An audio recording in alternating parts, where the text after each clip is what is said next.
Hello and welcome to Unique Creators. यहाँ पे हम PT365 इकॉनमी जी की जो है इसका सेकेंड पार्ट स्टार्ट करने वाले हैं। तो आइए आपको टॉपिक दिखा देता हूँ क्या होंगे यहाँ पे। ये सारे जो पार्ट 2 के अंदर यहाँ पे टॉपिक हैं: state finances, public debt, current account deficit, dated securities, GST, widening tax base, official statistics, ये सारे यहाँ के टॉपिक्स होंगे। So let's start. एंड आप लोग हमें इंस्टाग्राम पर भी फॉलो कर सकते हो मुझे, जहाँ पे मैं काफ़ी इंपॉर्टेंट इन्फॉर्मेशन, एग्जैक्ट इन्फॉर्मेशन जो डायरेक्ट आपको कभी कभी चाहिए होती है वो दे देता हूँ। ओके, एंड आप जो बोलोगे वो भी मिल जाएगी वहाँ पे। So let's start here. So first topic है यहाँ पे स्टेट फाइनेंसेस का न्यूज़ में क्यों था ये। Okay, recently reserve bank of India ने एक एनुअल रिपोर्ट पब्लिश की थी जिसका नाम था state finances a study of budget of 2023-24 and theme था रिपोर्ट का रेवेन्यू डायनेमिक्स जो है एंड फिस्कल कैपेसिटी जो है इंडियन स्टेट्स की। ओके, की फाइंडिंग्स क्या थे रिपोर्ट के।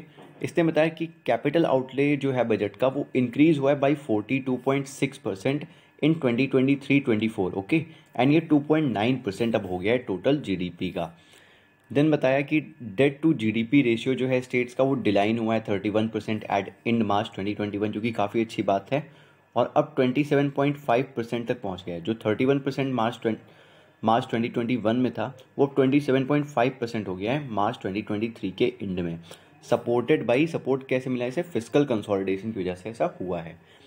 स्टेट्स जो है उन्होंने कंसोलिडेट किया है अपना gross fiscal deficit to gross domestic product ratio जो है। ओके, एंड ये डिलाइन हुआ है, अगेन गुड थिंग, फ्रॉम 4.1% जो था 2020-21 में, अब वो 2.8% है 2021-2022 की रिपोर्ट में। ओके, लेड बाई कैसे हुआ ये?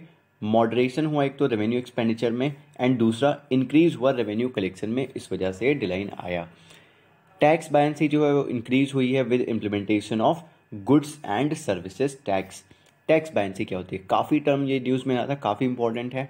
ये बताता है कि कितना रिस्पॉन्स है टैक्स रेवेन्यू रिसीव्स का to change in national income. National income change होती है तो कितना टैक्स रेवेन्यू चेंज होता है। ओके, टैक्स बायंसी अगर ग्रेटर देन 1 है तो ये बताती है कि टैक्स रेवेन्यू ग्रो हो रहा है फास्टर रेट पे, ओके, देन नेशनल इनकम की ग्रोथ जो है।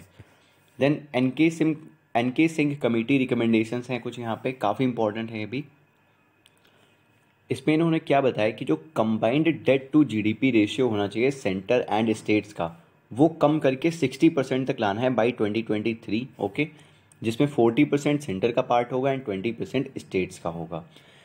कमिटी ने और क्या सजेस्ट किया कि एस्केप क्लॉसेस जो हैं उन्हें इनकॉर्पोरेट करना चाहिए जो कि अलाउ करें डेविएशन कि अगर कोई भी कैलेमिटी आ गई तो उस केस में फिस्कल टारगेट से डेविएट कर सके under specific circumstances such as national security है, एक्ट्स ऑफ वॉर हैं, नेशनल कैलेमिटीज़ हैं, एट्सेट्रा। देन नेक्स्ट आता है हमारा स्टेट्स कैपिटल एक्सपेंडिचर। ओके, ये न्यूज़ में क्यों था? जो department of expenditure ministry of finance के अंडर है उसने अप्रूव किया है कैपिटल इन्वेस्टमेंट प्रपोजल्स को, जो कि है 56,415 मीन्स 56,415 करोड़ के 16 स्टेट में under the special assistance to states for capital investment 2023-24 जो स्कीम है इनका पार्ट है यूनियन बजट के अंडर जो कि आता है। ओके, स्कीम के बारे में बात करें तो इसका जेनेसिस कहाँ से हुआ है? सिमिलर स्कीम जो है वो पहली बार आई थी 2020-21 में in the wake of covid pandemic, जब वो हुआ था। ओके, देन ऑब्जेक्टिव क्या है इसका वो हम देखते हैं। ये है कि इसको बूस्ट किया जा सके कैपिटल स्पेंडिंग जो है स्टेट्स के जरिए, स्टेट्स की। Okay, then higher multiplier effect हो सके कैपिटल एक्सपेंडिचर का। मल्टीप्लायर इफेक्ट जो है इसकी आप डेफिनेशन पोस्ट करो कमेंट बॉक्स में, काफ़ी इंपॉर्टेंट है। असिस्टेंस क्या प्रोवाइड किया गया कि 50 ईयर का इंटरेस्ट फ्री लोन दिया जाएगा up to an overall sum of 1.3 lakh crore, पूरे 1.3 लाख करोड़ का। ओके, स्टेट्स को। देन पार्ट्स, यहाँ पे टोटल 8 पार्ट्स हैं। पार्ट 1 की बात करें तो वो है जनरल एलोकेशन, जहाँ पे लार्जेस्ट एलोकेशन जो है 1 लाख करोड़ तक की हुई है, एंड अदर पार्ट्स जो हैं वो इधर लिंक है रिफॉर्म से और सेक्टर स्पेसिफिक प्रोजेक्ट से। अब हम यहाँ पे देखेंगे other parts of the scheme क्या है। पार्ट 2 में बताया गया इंसेंटिव्स क्या हैं स्क्रैप करने के लिए ओल्ड व्हीकल्स को। देन पार्ट 3 है अर्बन प्लानिंग रिफॉर्म्स पे। पार्ट 4 है फाइनेंसिंग रिफॉर्म्स पे in urban local bodies. Okay, then part 5 है हाउसिंग पे for police personnel within the police station area जो भी होता है। पार्ट 6 की बात करें तो है construction of unity malls to promote national integration. Then part 7 है, यहाँ पे चिल्ड्रन एंड एडोलसेंट लाइब्रेरीज़ की बात की गई है एंड डिजिटल इंफ्रास्ट्रक्चर की। पार्ट 8 है इंसेंटिव है यहाँ पे for implementing timely release of CSS funds okay by state governments to vendors and beneficiaries, centrally sponsored scheme funds okay. So ये आगे चलते हैं हम यहाँ से। एंड जो यहाँ पे अमाउंट है जो पार्ट 1 में एलोकेट किया गया स्टेट्स को, वो कैसे किया गया in proportion to their share, जो भी उनका शेयर है सेंट्रल टैक्सेस एंड ड्यूटीज़ का, as per the 15th finance commission ने जो भी दिया था। देन नेक्स्ट टॉपिक आता है trends in capital expenditure that is capex by states. यहाँ पे बताया कि जो कैपेक्स ग्रोथ है, कैपेक्स मीन्स कैपिटल एक्सपेंडिचर, वो सेम है लगभग फाइनेंशियल ईयर 23 में कंपेयर्ड विद 29% जो ग्रोथ थी फाइनेंशियल ईयर 22 में, दोनों की लगभग सेम है। देन जो एक्सपेंडिचर है बाई स्टेट्स ऑन सब्सिडीज़ वो काफ़ी तेज़ी से बढ़ा है, जबकि कैपिटल स्पेंडिंग जो है वो स्लो हुई है फाइनेंशियल ईयर 23 में। कैपेक्स या कैपिटल एक्सपेंडिचर की डिफिनीशन दी गई है, ये वो पार्ट होता है गवर्नमेंट स्पेंडिंग का जो कि जाता है डायरेक्टली क्रिएशन ऑफ असेट्स में, लाइक स्कूल्स हो गए, कॉलेजेस हो गए, hospitals, roads, bridges, dams, railway lines, airports and seaports okay. Then capex target क्या है, एक स्टडी जो थी बैंक ऑफ बड़ौदा की उसमें बताया गया कि 25 स्टेट्स ने क्यूमुलेटिवली अचीव किया 76% of their capex target financial year 23 में, quite a good thing. Capital outlay to GDP ratio की बात की गई है। द स्टेट का जो capital outlay to GDP ratio है वो एक्सपेक्टेड है कि इंप्रूव होगा फ्रॉम 2.3% टू 2.9% फ्रॉम 2021 टू 2022-23 जो कि अभी हमने देखा ऊपर के आर्टिकल में हो चुका है okay. Centre support to state to increase capex, ये कैसे किया, अर्ली रिलीज ऑफ फंड से okay. The centre has also been releasing, centre जो है वो ट्रांचेस जो है वो रिलीज कर रहा है टैक्स डेवोल्यूशन के, जल्दी पहले ही कर देता है जिससे कि हेल्प मिले स्टेट्स को, जिससे कि वो फ्रंट लोड जो है कैपेक्स का वो कम कर सकें रादर देन कि वो लास्ट तक फिस्कल ईयर के वेट करें। सेंट्रल गवर्नमेंट जो है रेगुलेट कर रही है स्टेट बोरोइंग्स को अंडर आर्टिकल 293, आप पढ़ लेना ये आर्टिकल बहुत इंपॉर्टेंट है जो कि कॉन्स्टिट्यूशन में आता है from financial year 23 okay. Centre ने बोरोइंग नॉर्म्स को टाइट कर दिया है फॉर द स्टेट्स, कैसे, by including off budget liabilities as part of the states annual net borrowing ceiling. ये आपको देखना चाहिए, एक बार सर्च करना चाहिए, जस्ट गूगल पे सर्च करके देख लिया करो ओके। जो भी बोलूँ गुस्सा नहीं होता है कुछ भी उसमें।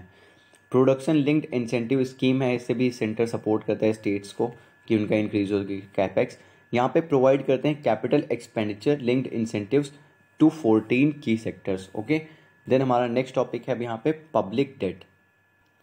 ये न्यूज़ में क्यों आया था, क्योंकि इंटरनेशनल मॉनेटरी फंड जो है IMF ने उसकी एनुअल आर्टिकल 4 कंसल्टेशन रिपोर्ट में हाईलाइट क्या हाईलाइट किया कि इंडिया का जो public debt to GDP ratio है जनरल गवर्नमेंट लेवल पे वो बेयरली मतलब माइन्यूट सा इंक्रीज हुआ है उसमें, फ्रॉम 81% जो था 2005-06 में टू 84% 2021-22 एंड वो फिर से चला गया है 81% में 2022 एंड 23 में।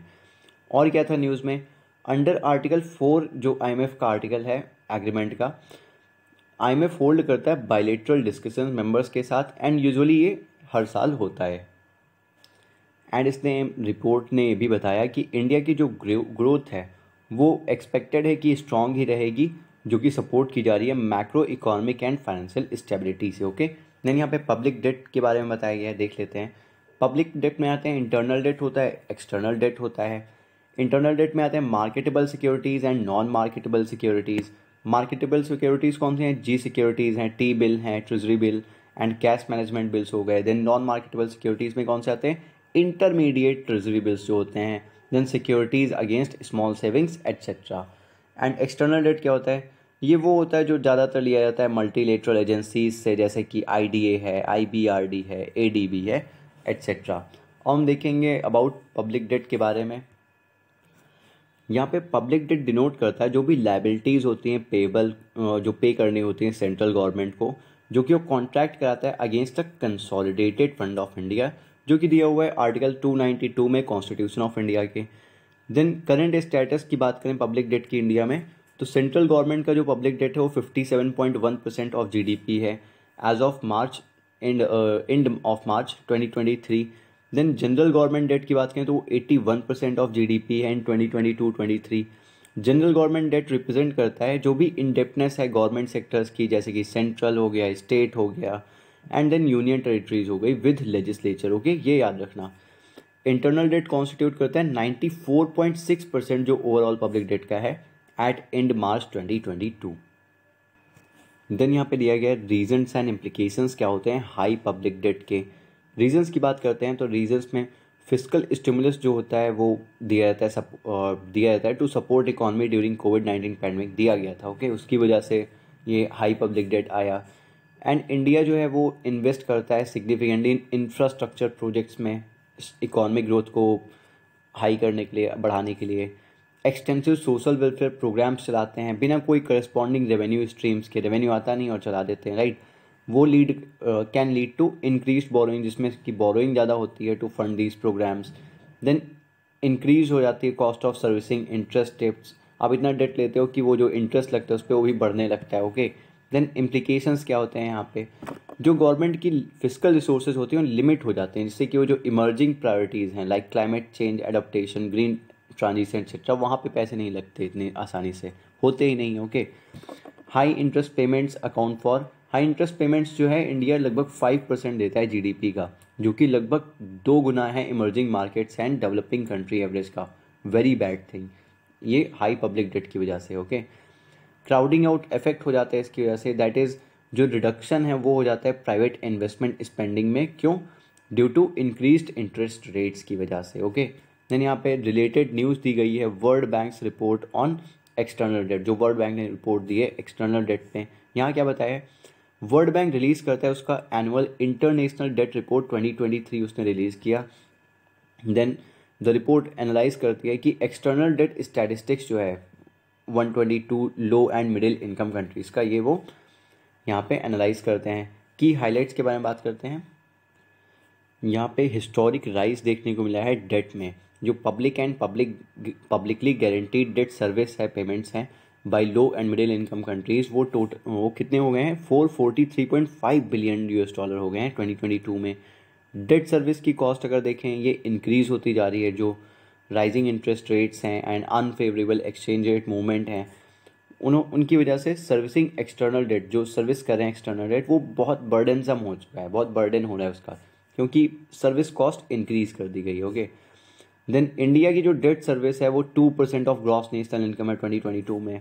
These are not good things. Okay, crowding out of priorities, जो प्रायोरिटीज़ हैं वो क्राउड आउट हो रही हैं, जैसे कि debt servicing could crowd out spending on other development priorities जो कि नीडेड हैं, जैसे कि हेल्थ हो गया, एजुकेशन हो गया, एट्सेट्रा। आउटफ्लो ऑफ मनी देखने को मिलता है, टाइट मॉनेटरी पॉलिसी यूज़ करते हैं एडवांस्ड इकोनॉमीज, एंड इन्वेस्टर्स जो होते हैं वो देखते हैं कि attractive returns US and European bond markets में मिल रहे हैं, तो दूसरी जगह जाते ही नहीं है। देन यहाँ पे हम बात करेंगे ऑफ बजट बोरोविंग्स की। ये न्यूज़ में क्यों आया, क्योंकि CSEP जो है centre for social and economic progress, उसने एक रिलीज़ की है report recently, of budget borrowings by Indian government से रिपोर्ट है। अगर इस रिपोर्ट के बारे में बात करें यहाँ पे क्या बताया कि OBBs जो हैं, ऑफ बजट बोरोइंग्स जो हैं, वो उन बोरोइंग्स के बारे में बात करता है जो रिफ्लेक्ट नहीं होते बजट में, जबकि उनमें बजटरी रिसोर्सेज यूज़ करती हैं जब रीपेमेंट हम करते हैं। ओके, देन 10 अगर बात करें यहाँ पे, OBB पार्ट ऑफ कैलकुलेशन नहीं है फिजिकल इंडिकेटर्स का, is not part of the calculation of the physical indicators, जबकि वहाँ पे फिजिकल इम्प्लीकेशंस हैं। ओके, OBBs जो होते हैं यहाँ पे ऑफ बजट बोरोइंग से गवर्नमेंट डायरेक्टली नहीं लेती, बट अनदर पब्लिक इंस्टीट्यूशन होता है जो उसके जरिए लेते हैं, उसके डायरेक्शन पे। देन एग्जांपल अगर देखें तो लोन जो है FCI जो लेती थी फूड सब्सिडी बिल को पे करने के लिए, ये प्रैक्टिस तो बंद कर दी है, बट अदर प्रैक्टिसेस अभी चालू हैं। ओके, उसके बारे में बात की गई है। Reasons for resorting to OBB, ये ज़रूरत क्यों पड़ती है यहाँ पे, बाईपास करते हैं फिजिकल डेफिसिट टारगेट्स को जो कि FRBM एक्ट 2003 के अंडर दिए हुए हैं, अवॉइड करते हैं बोरोइंग लिमिट्स जो हैं आर्टिकल 293 क्लॉज 3 ऑफ कॉन्स्टिट्यूशन के अंडर। ओके, ये आर्टिकल मैंडेट करता है स्टेट्स को कि उन्हें कंसेंट लेनी होगी सेंटर की before raising any loan if they have any outstanding, अगर उनके पास पहले से ही कोई आउटस्टैंडिंग लोन है टू द सेंटर और loans where the centre is the guarantor, जहाँ पे भी सेंटर गारंटर है। ओके, तो इस वजह से ये सब उल्टा सीधा ट्रिक्स यूज़ करते हैं। ओके, और क्या कर सकते हैं, अवॉइड करते हैं डिले इन सेंट्रल ग्रांट्स को and reduction in other sources of revenue को, तो ऐसे करके ले लेते हैं। ओके, देन इम्प्लीकेशंस क्या हैं अगर ज़्यादा होगा ऑफ बजट बोरोइंग्स, ये एक हिडन लाइबिलिटी क्रिएट करेगा जिससे कि डेट ट्रैप में फंस जाएगी गवर्नमेंट आगे चल के। ओके, देन एडवर्सली इफेक्ट्स करेगा अकाउंटेबिलिटी को as it is generally scrutinised, इसका जनरली स्क्रूटनाइज तो किया ही जाता है बाद में। ओके, तो ये एडवर्स इफेक्ट क्रिएट करेगा अकाउंटेबिलिटी पे, मतलब अकाउंटेबल गवर्नमेंट को ऐसे मतलब फालतू मान लेंगे, राइट। वैसा मेथड क्या है ओबीबी के ऑफ बजट बोरोइंग के, national savings scheme, government fully service bond हो गया, देन डोमेस्टिक और foreign market borrowings etcetera. Let's go ahead. Then next topic आता है करंट अकाउंट डेफिसिट। ये न्यूज़ में क्या आया था, जो करंट अकाउंट डेफिसिट है वो वाइड हो गया है, बढ़ गया है, $9.2 बिलियन हो गया है $1.3 बिलियन से Q1 ऑफ फाइनेंशियल ईयर 24 में। ऑल्दो जबकि ये बाद में डिलाइन भी हो गया था 1% ऑफ जीडीपी। ओके, Q2 में। Then about current account deficit, यहाँ पे सबसे पहले बैलेंस ऑफ पेमेंट्स देखते हैं। ये बताता है कि रिकॉर्ड्स क्या होते हैं, ट्रांजैक्शंस जो होते हैं गुड्स सर्विसेज एंड असेट्स में, बिटवीन किसके, बिटवीन जो रेजिडेंट होते हैं कंट्री के with the rest of the world for specified time period के लिए, टिपिकली जो कि 1 साल होता है। देन करंट अकाउंट क्या होता है, ये वो उन दो अकाउंट्स में से होता है जो कि in the balance of payments, balance of payments के 2 अकाउंट होते हैं, करंट अकाउंट, कैपिटल अकाउंट, उनमें से एक होता है।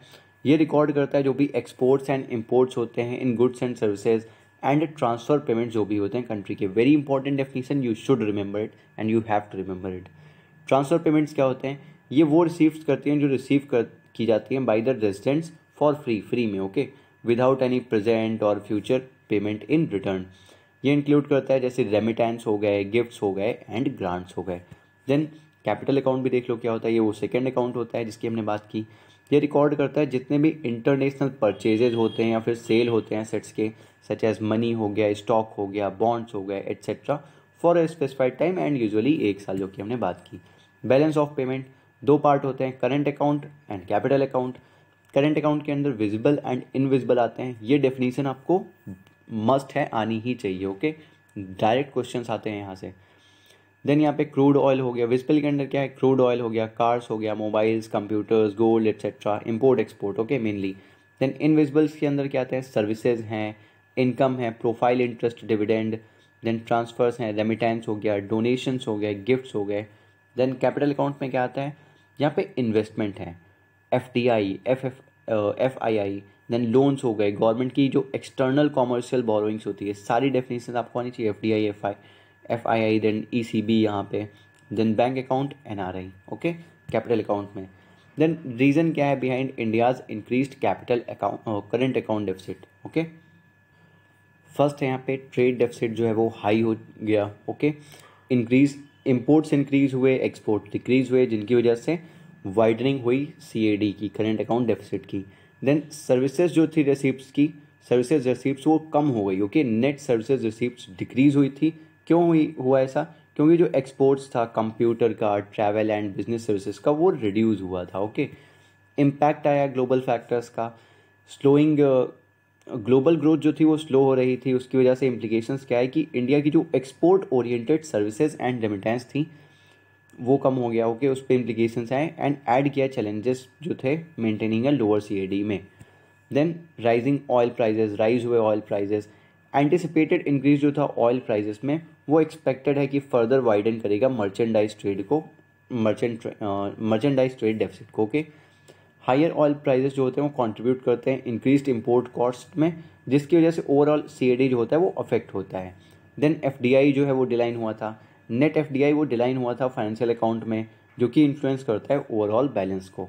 देन यहाँ पे पोटेंशियल थ्रेट्स दिए गए हैं फ्रॉम इंक्रीजिंग CAD इंक्रीज होने की वजह से क्या थ्रेट्स होते हैं वो दिए गए हैं। ओके, अगर बात करें बेस्ड ऑन हिस्टोरिकल पर्सपेक्टिव की, तो इंडिया सस्टेन कर सकता है करंट अकाउंट डेफिसिट कितना, 2.5 से 3.0% ऑफ GDP का। Okay, without getting into external sector crisis. ये क्या किसने बोला, इकोनॉमिक सर्वे 2021-22 ने बोला था। बट अगर इससे ज़्यादा हो जाता है तो क्या इम्प्लीकेशंस होंगे वो देखते हैं। फॉरेन इन्वेस्टमेंट जो है वो, फॉरेन इंस्टीट्यूशनल इन्वेस्टर्स जो हैं वो भाग जाएंगे, पुल आउट कर लेंगे। ओके, लिमिटेड कैपिटल फ्लो हो जाएगा। एक्सचेंज रेट की बात करें तो हाई करंट अकाउंट डेफिसिट अगर रहता है ज़्यादा दिनों के लिए, तो जो ग्लोबल डिमांड होती है करेंसी की, जैसे रुपी की जो ग्लोबल डिमांड होगी वो कम पड़ जाएगी, ओके। एंड उसकी वजह से करेंसी में फ्री फॉल की सिचुएशन आएगी जो कि नहीं सही है, ओके। इन्फ्लेशन देखने को मिलेगा, प्राइस स्टेबिलिटी जो होती है वो बढ़ा देती है इन्फ्लेशनरी कंसर्न्स को, ओके, प्राइस इंस्टेबिलिटी, जिसकी वजह से फर्दर रिडक्शन होता है डोमेस्टिक सेविंग्स में, लोअर इन्वेस्टमेंट्स होती हैं एंड फॉरेन बोरोइंग्स जो होती हैं वो भी कम हो जाती हैं to fund growth needs, okay, ये बढ़ेंगी, ओके। फंड गवर्नमेंट को ज़बरदस्ती पैसे ला के ठूसने पड़ेंगे इकॉनमी में। इसकी वजह से पेमेंट इम्बैलेंसेस भी देखने को मिल सकते हैं जो कि बीओपी क्राइसिस को लीड करेगा, जो कि ऑब्जर्व किया गया था एशियन फाइनेंशियल क्राइसिस जो हुई थी 1997 में, और रीसेंट श्रीलंकन क्राइसिस तो हमने देखी ही। नेक्स्ट टॉपिक अब हमारा होगा डेटेड सिक्योरिटीज़ का। ये न्यूज़ में क्यों आया था वो देखते हैं पहले। क्योंकि सेंटर ने बोरो किए थे $6.55 ट्रिलियन मार्केट से in the second half of the ongoing financial year, okay. ये मार्केट बोरोइंग फाइनेंस करेगी गवर्नमेंट के बजटेड फिजिकल डेफिसिट को जो कि 5.9% ऑफ जीडीपी है। देन देखते हैं कि G-SECs क्या होते हैं।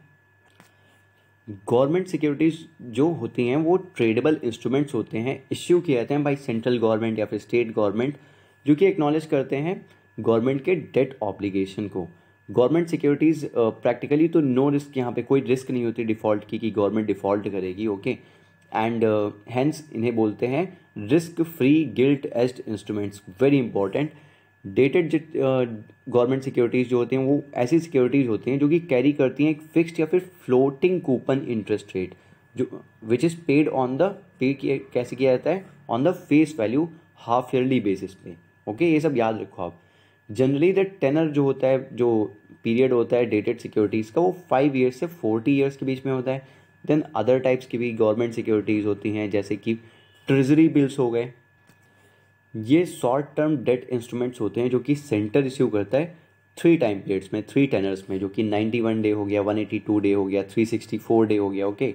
ये जीरो कूपन सिक्योरिटीज़ होती हैं, मतलब कि इन पे कोई इंटरेस्ट पे नहीं होता। बट फिर क्या होता होगा, ये इश्यू किए जाते हैं डिस्काउंटेड प्राइस पे और रिडीम की जाती हैं at the face value, okay. Then cash management bills हो गए, ये सिमिलर टू ट्रेजरी बिल्स ही होते हैं, टी बिल्स, बट इश्यू कैसे किए जाते हैं, मेच्योरिटी जो उनकी होती है और 91 डेज से कम की होती है। देन आते हैं हमारे स्टेट डेवलपमेंट लोन्स, ये भी डेटेड सिक्योरिटीज़ होती हैं जो कि इश्यू की जाती हैं through normal auctions by the state government, ये सिमिलर टू डेटेड G-SECs ही होती हैं, okay. Then how are the government securities issued, mechanism क्या है इसका। गवर्नमेंट सिक्योरिटीज़ जो इशू की जाती हैं वो ऑक्शंस के थ्रू इशू की जाती हैं जो कि कंडक्ट करता है आरबीआई उसके इलेक्ट्रॉनिक प्लेटफॉर्म पे, ई कुबेर जिससे बोलते हैं, ओके। देन पार्टिसिपेट कौन कौन कर सकता है, commercial bank, scheduled urban cooperative banks, primary dealers हो गए, इंश्योरेंस कंपनीज हो गई, प्रोविडेंट फंड्स हो गए जो कि मेंटेन करते हैं fund account that is current account and securities account with RBI. ये मेंबर्स होते हैं ई कुबेर के एंड पार्ट लेते हैं ऑक्शन में। Foreign portfolio investors and corporates जो होते हैं भी अलाउड होते हैं कि पार्टिसिपेट कर सकें जी सिक्योरिटीज़ मार्केट में। ये किया जाता है थ्रू क्वांटिटेटिव लिमिट्स जो कि प्रिस्क्राइब किए जाते हैं from time to time through scheduled bank हो गई, प्राइमरी डीलर हो गए and specified stock exchange. RBI open market operations भी कंडक्ट कराती है, कैसे, बाय वे ऑफ सेल और purchase of government securities to and from the market. Objective क्या होता है कि एडजस्ट कर सकें रुपी लिक्विडिटी कंडीशंस को मार्केट में on a durable basis. Then यहाँ पे risk associated with dated securities की बात की गई है। क्या रिस्क होता है यहाँ पे, मार्केट रिस्क होता है सबसे पहले तो। ये मार्केट रिस्क अराइज होती है out of adverse movement, adverse movement जो होता है प्राइजेस में सिक्योरिटीज़ के, ड्यू टू क्यों, चेंजेस जो होते हैं इंटरेस्ट रेट में रिजल्ट करते हैं वैल्यूएशन लॉसेस में, ओके। ये सब इतना ज़रूरी नहीं है आपके लिए, ओके। री इन्वेस्टमेंट रिस्क होती है, ये कौन सी रिस्क होती है, it is the risk where future proceeds जो होती हैं वो कॉमन पेमेंट्स पे या फिर डेट प्रिंसिपल हो गया will need to be reinvested, वहाँ पे री इन्वेस्ट करने की नीड होगी लोअर इंटरेस्ट रेट पे compare to the original year, तो री इन्वेस्टमेंट रिस्क होती हैं डेटेड सिक्योरिटीज़ में, ओके। देन लिक्विडिटी रिस्क होती है, इट इज़ द, ये इनएबिलिटी होती है एक इन्वेस्टर की कि वो लिक्विडेट कर सके या फिर सेल कर सके उसकी holdings due to non availability of buyers for the security. So ये सब रिस्क एसोसिएटेड हैं, बस ऊपर ऊपर से याद रखो, वैसे तो समझ में आ ही रहा होगा और ये मेन स्टैटिक सिलेबस का पार्ट है, ओके। आगे चलते हैं। देन यहाँ पे रिलेटेड न्यूज़ है बॉन्ड यील्ड के बारे में। Okay, bond prices and yields के बारे में यहाँ पे बताया गया है कि जब बॉन्ड यील्ड घटती है बॉन्ड प्राइस बढ़ता है, एंड बॉन्ड यील्ड बढ़ती है तो बॉन्ड प्राइस घटता है। ये तो रिलेशन आपको पता ही होगा। देन ये क्यों नहीं आया यहाँ पे, क्योंकि रिसेंटली जो आरबीआई का डिसीजन था ओपन मार्केट ऑपरेशंस करने का for sale of government securities that is GSEC, उसमें उसने एक ट्रिगर की स्पाइक इन बॉन्ड यील्ड्स और उसे हाईएस्ट लेवल पे पहुंचा दिया इन फाइनेंशियल ईयर 2023-24 को। ओके, अब बॉन्ड यील्ड क्या होती है? ये एक रिटर्न होता है जो कि एक इन्वेस्टर एक्सपेक्ट करता है टू रिसीव ईच ईयर, हर साल, over its term to maturity. Yield को कॉमनली क्या बोलते हैं? इंटरेस्ट रेट बोलते हैं या फिर cost of borrowing to an issuer भी बोलते हैं।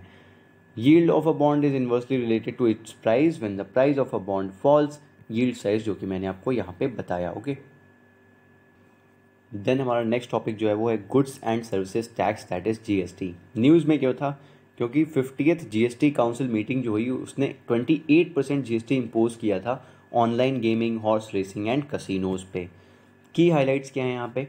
टैक्स रेट जो चेंजेस आए हैं 28% जो यहाँ पे अप्लाई किया गया है, यहाँ पे वो अप्लाई किया गया इनिशियल अमाउंट जो है पे किया जाता है upon entry. Okay, not on the total value of each bet placed, हर एक बेट करोगे उस पर 28% नहीं, एंट्री पे किया गया है। ओके, देन ये दोनों ही टाइप के गेम्स को कवर करता है जो कि स्किल बेस्ड हो या चांस बेस्ड हो। ओके, TDS जो है 30% का डिडक्ट होता है कहाँ से? विनिंग अमाउंट से। ओके, दोनों ही गेम्स में।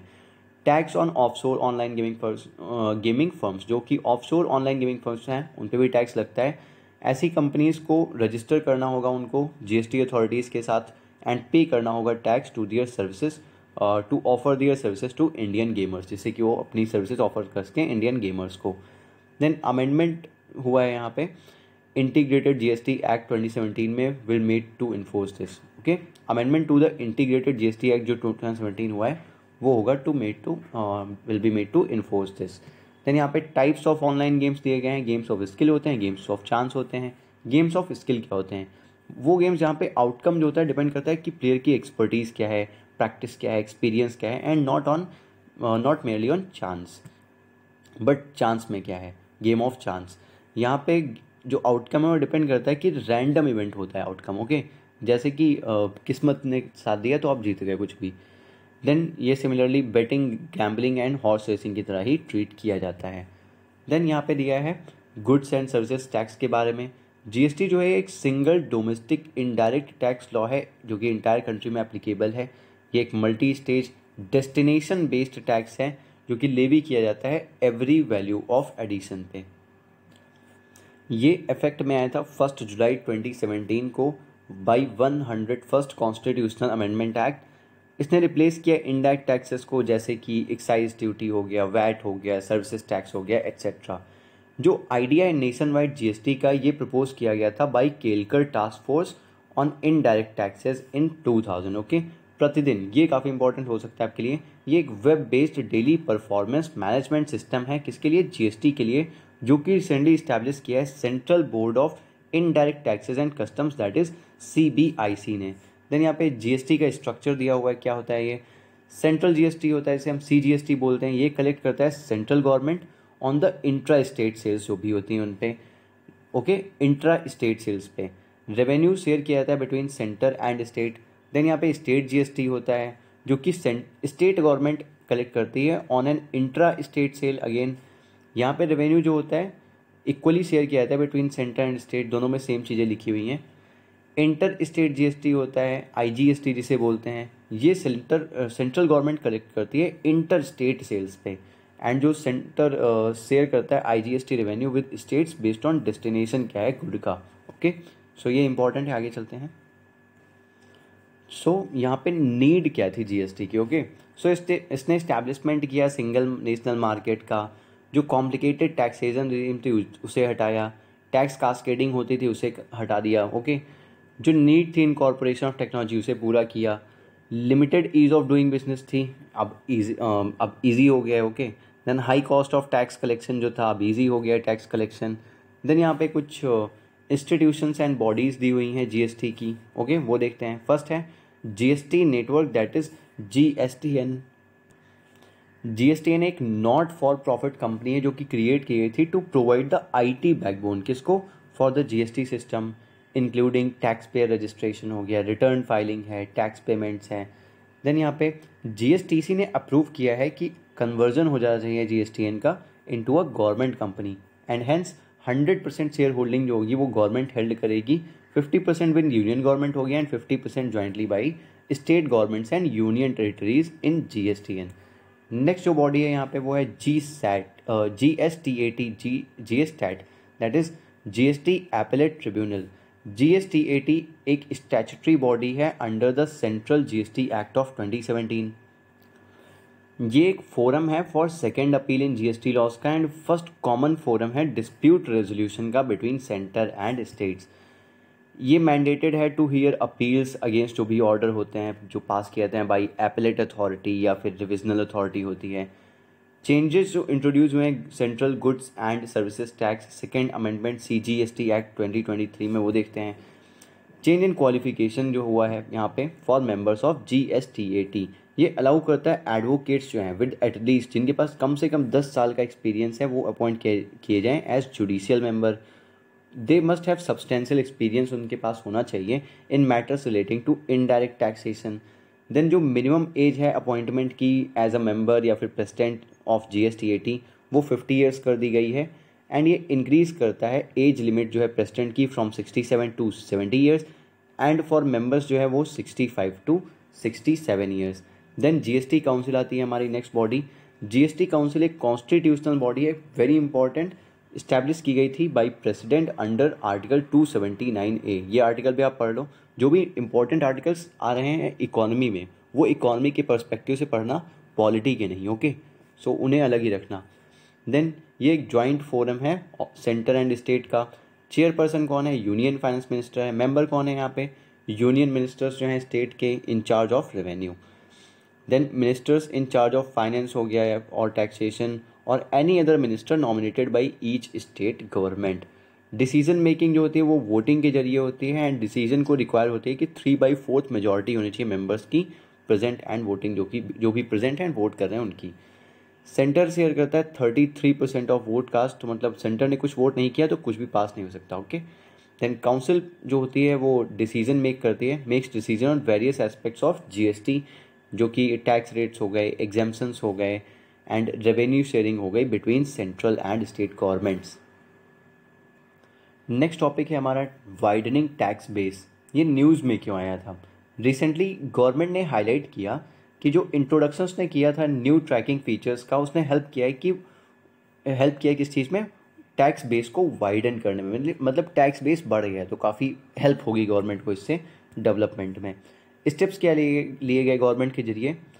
क्रॉस सीडिंग हुई पैन की, okay, with bank accounts and Aadhaar, जिसने हेल्प किया गवर्नमेंट को कि वो ट्रैक कर सके सारे जो फॉर्मल ट्रांजैक्शंस हैं थ्रू बैंक्स। आगे चलते हैं। और क्या स्टेप्स लिए गए थे? इंट्रोडक्शन किया गया था न्यू TDS कोड्स का, पहले 36 थे अब 65 हो गए कोड, जो रिजल्ट किया जिसने in increased in reported transactions, okay, reported transaction increase हुई जिसकी वजह से। इंट्रोडक्शन हुआ न्यू डेटा सोर्सेज का in the statement of financial transaction, that is SFT में, सच एज डिविडेंड हो गया, इंटरेस्ट हो गया, एट्सेट्रा। डिविडेंड एंड इंटरेस्ट की आप डेफिनेशन पोस्ट कर सकते हो कमेंट्स में, काफ़ी इंपॉर्टेंट है, ओके। आपको करना चाहिए, सब एफर्ट्स लेने चाहिए, तभी आपको चीज़ें समझ में आएंगी, आप समझ पाओगे, ओके। नेक्स्ट है यहाँ पे करंट सिनेरियो क्या है टैक्सेशन इन इंडिया का। टैक्स टू GDP रेशियो दिया गया है यहाँ पे। टैक्स टू GDP रेशियो क्या होता है? ये रेशियो होता है टैक्स रेवेन्यू का कि कितना डायरेक्ट एंड इनडायरेक्ट टैक्स है एक कंट्री का compared to the countries GDP, okay. Then tax to GDP ratio जो है वो अबाउट 11.1% है फाइनेंशियल ईयर 23 में, जो कि इंक्लूड करता है डायरेक्ट टैक्सेस को 6% जो है एंड इनडायरेक्ट टैक्सेस जो है वो 5.1% है। ये एक यूजफुल मेजर होता है जिससे कि कंट्री कैपेसिटी कितनी है वो मेजर की जा सकती है टू जनरेट टैक्स रेवेन्यू, कितना टैक्स रेवेन्यू जनरेट कर सकते हैं with rest to the size of its economy. अगर डिक्रीज होता है टैक्स टू GDP रेशियो में, इंडिकेट करता है कि इकोनॉमिक ग्रोथ जो है कंट्री की वो स्लो हो रही है, okay. Then filing of income tax returns की बात करें तो ये 5.3% पॉपुलेशन जो है फाइल करती है इनकम टैक्स रिटर्न्स ITR को। जो कॉन्सेप्ट है इनकम टैक्स का वो इंट्रोड्यूस हुआ था इंडिया में 1860 में, जेम्स विल्सन ने किया था, जो कि फर्स्ट फाइनेंस मिनिस्टर थे ब्रिटिश इंडियन गवर्नमेंट में। ये आप याद रख सकते हो, फैक्चुअल है थोड़ा। द टैक्स जो है वो टेम्परेली रिपील कर दिया गया था, हटा दिया गया था 1865 से 86 के लिए, एंड तब से वो कंटिन्यू है और अभी तक चलता आ रहा है। ओके, देन की स्टैटिस्टिक्स जो रिलीज़ की गई हैं central board of direct taxes के द्वारा, ये कुछ ऐसे हैं। नेट डायरेक्ट टैक्स कलेक्शन जो है वो इंक्रीज हुआ है बाई 121.18% फाइनेंशियल ईयर 2021-22 तक फ्रॉम फाइनेंशियल ईयर 2013-14 से। Okay, then direct tax to GDP ratio है वो राइज हुआ है फ्रॉम 5.62% था फाइनेंशियल ईयर 2013-14 में, अब वो 5.97% हो गया फाइनेंशियल ईयर 2021-22 में। डायरेक्ट टैक्स बैलेंसी जो है 2.52 हो गई है, जो कि हाईएस्ट है पिछले 15 सालों में। देन रीजंस क्या हैं लो टैक्स बेस के? Presence of a large informal sector, काफ़ी लार्ज इनफॉर्मल सेक्टर प्रेजेंट है जो कि लार्जली डील करता है कैश में, एंड ट्रैकिंग डिफिकल्ट कर देता है। टैक्स एग्जेम्पशन है एग्रीकल्चर को, जो कि प्राइमरी सोर्स ऑफ इनकम है फॉर नियरली 60% ऑफ इंडियंस के लिए। ओके, देन हाई इंसिडेंस है टैक्स लिटिगेशन का, अबाउट 5 लाख केसेस जो है वो पेंडिंग है कंट्री में because of tax litigation. Lack of technical expertise, technical expertise नहीं है ज़्यादा, रिसोर्सेज नहीं है, फाइनेंशियल एंड मैन पावर, जिसकी वजह से लेस इफेक्टिव टैक्स एडमिनिस्ट्रेशन होता है। देन एक रिलेटेड न्यूज़ है यहाँ पे एंजल टैक्स की, ये भी काफ़ी, ये जो आते हैं टर्म्स ये सब आप याद रखा करो थोड़ा इकोनॉमी के पर्सपेक्टिव से, बाकी सब्जेक्ट्स में आप ध्यान दो ना दो, इन्वायरमेंट एंड इकोनॉमी काफ़ी इंपॉर्टेंट होता है। मिनिस्ट्री ऑफ फाइनेंस जो है उसने प्रपोज किए चेंजेस किसमें, इन एंजल टैक्सेशन, एंड नोटिफाई किया फॉरेन एंटिटीज़ को विच विल बी एग्जेम्प्टेड, जो कि एग्जेम्प्ट की जाएंगी फ्रॉम टैक्स प्रोविजंस से। एंजल टैक्स इंट्रोड्यूस हुआ था 2012 में। ये बताते हैं कि रेफर करते हैं टैक्स जो लेवी होता है कैपिटल पे, ओके, ऑन कैपिटल, जो कि रेस करती हैं अनलिस्टेड कंपनीज, तो उसे एंजल टैक्स बोलते हैं। ऑब्जेक्टिव क्या था? Objective was to deter generation, generation को डिटर करना मीन्स मतलब कि रोकना, एंड यूज़ करना अनअकाउंटेड मनी को through subscription of shares of a closely held company at a value, उस वैल्यू पे जो कि ज़्यादा है फेयर मार्केट वैल्यू से। ओके, तो उसे एंजल टैक्स वगैरह बोलते हैं यहाँ पे। इसका ऑब्जेक्टिव ये था, ये सब याद रखो। सो हमारा नेक्स्ट टॉपिक चालू होगा ऑफिशियल स्टैटिस्टिक्स का। ओके, सो ये न्यूज़ में क्यों था? बिकॉज जो ministry of statistics and programme implementation है डैट इज़ मॉस्पी, उसने फॉर्मुलेट की एक draft policy, national policy on official statistics. और क्या था न्यूज़ में? ये पॉलिसी जो है वो री इन्फोर्स करती है United Nations fundamental principles of official statistics को। इंडिया ने ये अडॉप्ट कर लिया था 2016 में। ओके, की थ्रस्ट एरियाज क्या हैं जो मेंशन किए गए हैं पॉलिसी में? यहाँ पे क्रिएशन हो रहा है of an integrated data system का, आईडीएस का, जिससे कि वो इंटरलिंक कर सकें डेटा सेट्स को एंड इनेबल कर सकें इंटर ऑपरेबिलिटी। देन यहाँ पे कैरेक्टरिस्टिक्स क्या है ऑफ कोर स्टैटिस्टिक्स की? ये होगा to be of national importance, national importance के लिए होगा। मैंडेटरी होगा गवर्नमेंट के लिए at all levels to collect and disseminate as per laid down protocols. Okay, confirm करेगा टू प्रिस्क्राइब डेफिनेशंस पे, कॉन्सेप्ट्स पे एंड स्टैंडर्ड्स पे। ये अपडेट होगा periodically with pre determined periodicity जो भी होगी। ये to be made available at various disaggregated levels. आगे चलते हैं, ये इंपॉर्टेंट इतना नहीं है। ओके, की थ्रस्ट एरियाज में और यहाँ पे दिया है इनोवेशन हब जो है फॉर पायलटिंग इमर्जिंग टेक्नोलॉजीज, जैसे कि हो गई artificial intelligence. Then core official statistics की बात करें तो की स्टैटिस्टिकल प्रोडक्ट्स जो हैं, जो जीडीपी है, प्राइस इंडाइजेस हैं, एसडीजीज हैं, sustainable development goals etcetera, will be designated, ये डेजिग्नेट किए जाएंगे as core statistics. Then present status क्या है ऑफिशियल स्टैटिस्टिकल सिस्टम का इंडिया में? Ministry of statistics and programme implementation जो है मॉस्पी, वो नोडल एजेंसी है for planning integrated development of the statistical system in the country.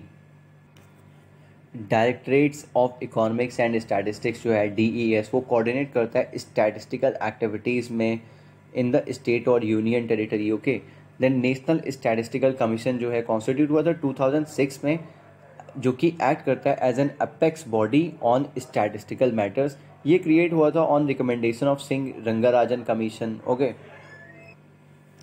ये 7th शेड्यूल में प्लेस्ड है।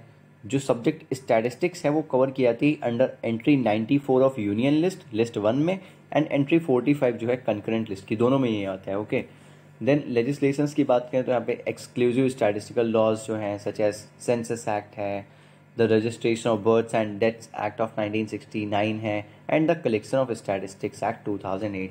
सो इसी के साथ ही हमारा सेकेंड जो पार्ट था इसके सारे टॉपिक्स ख़त्म होते हैं। आप इंस्टाग्राम चैनल मेरा ज्वाइन कर सकते हो, फॉलो कर सकते हो, वहाँ पे काफ़ी इंपॉर्टेंट होगा, बहुत ही इंपॉर्टेंट इन्फॉर्मेशन वहाँ पे डालने वाला हूँ। सो आपके लिए अच्छा होगा आप ज्वाइन कर लो, नहीं करते हो तो फिर आपकी मर्ज़ी है। ओके सो आपको दिखा देता हूँ कि नेक्स्ट टॉपिक्स जो हैं थर्ड पार्ट में वो कौन कौन से आएंगे। यहाँ पे हम कवर करेंगे labour, employment and skill development, छोटा सा टॉपिक है, एंड इसके साथ ही हम कवर कर लेंगे बैंकिंग एंड मॉनेटरी पॉलिसी को भी। ये जो थर्ड एंड फोर्थ यूनिट है यहाँ की, दोनों ही हम साथ में कवर करेंगे। Take care, bye bye, and keep watching and keep sharing these videos